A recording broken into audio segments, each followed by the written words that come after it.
नमस्कार, यूपी की बात में आप सभी का स्वागत है। आपके साथ मैं हूं जोहम बिबा। फिरोजाबाद जिले में यमुना नदी ने एक बार फिर से कहर बरपाना शुरू कर दिया है। हथनीकुंड और गोकुल बैराज से लगातार पानी छोड़े जाने के चलते यमुना का जलस्तर तेजी से बढ़ रहा है और अब तक ये खतरे के निशान से सिर्फ 1 मीटर नीचे बह रहा है। नगला सिंघी क्षेत्र के न्यामतपुर गांव तक यमुना का पानी पहुंच चुका है। ग्रामीणों का डर है कि यदि जलस्तर और बढ़ा तो गांवों में पानी घुस सकता है। फसलें पहले ही बर्बाद हो चुकी हैं और अब घरों पर भी खतरा मंडरा रहा है। एसडीएम टुंडला अनुराधा सिंह और बीडीओ ने इलाके का दौरा कर हालात का जायजा लिया और ग्रामीणों को सतर्क रहने की सलाह दी।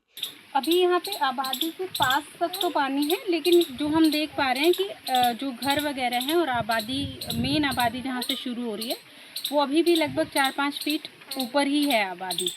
तो अभी और अगर लेवल काफ़ी बढ़ता है 5-6 फीट के आसपास तो ही इसमें आने की, एंटर करने की संभावना है। साथ ही अभी जो वाटर लेवल चेक हुआ है डिस्ट्रिक्ट से वो 151 मीटर है, जो खतरे के निशान से 1 मीटर कम है।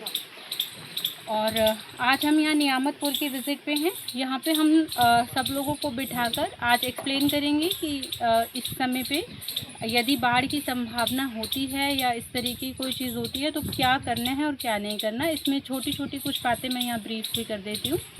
सब लोगों को हम ये निर्देशित करेंगे कि ये लोग जो अपना ज़रूरी सामान है, जैसे गहने हो गए या फिर कोई प्रॉपर्टी के या फिर एजुकेशन से संबंधित शैक्षिक प्रमाण पत्र जो होते हैं, वो जितने इम्पॉर्टेंट कागज़ हैं वो सब एक छोटे संदूक में और गहने पैसे वगैरह अलग से रखें, ताकि अगर एकदम इमरजेंसी की कंडीशन आती है तो उसको लेके कैरी करना आसान हो। साथ ही साथ सीवीओ टीम से हमने यहाँ पे कैटल्स की सबकी वैक्सीनेशन करवानी शुरू ऑलरेडी कर दी है। कुछ मजरों में कंप्लीट भी हो चुकी है, तो वैक्सीनेशन कराई जा रही है। साथ ही साथ में जो हमारे 12 प्लेसेस हमने सेलेक्ट किए हैं कि अगर इन केस इवैक्यूएशन कराना पड़ता है तो उसकी जानकारी अभी हम इन सब लोगों को दे देंगे कि अगर यहाँ से इवैक्यूएशन होता है तो शेल्टर होम कहाँ पे हैं और कैसे संपर्क करना है। इसके साथ साथ बाढ़ चौकियों को भी सक्रिय कर दिया गया है। सभी लेखपालों से प्रधान जी एक्टिव टच में रहेंगे। अभी खतरे की कोई बात नहीं है, अभी किसी तरीके की घबराने की या कोई परेशानी की ऐसी बात नहीं है, लेकिन फिर भी अपनी एक प्रिकॉशनरी तौर पे कि हम पहले से सजग रहें, इसलिए हम अपना जो ज़रूरी सामान है कम से कम उसको बांध के रखेंगे। इसके अलावा शेल्टर होम में जितनी व्यवस्थाएं डिस्ट्रिक्ट टीम से और तहसील टीम से होनी है, उन सब के लिए कोऑर्डिनेशन जारी है। अगर कोई आपात स्थिति आती है तो हम लोग पूरी तरीके से तैयार हैं। कोई हेल्पलाइन नंबर जारी किया गया मैम?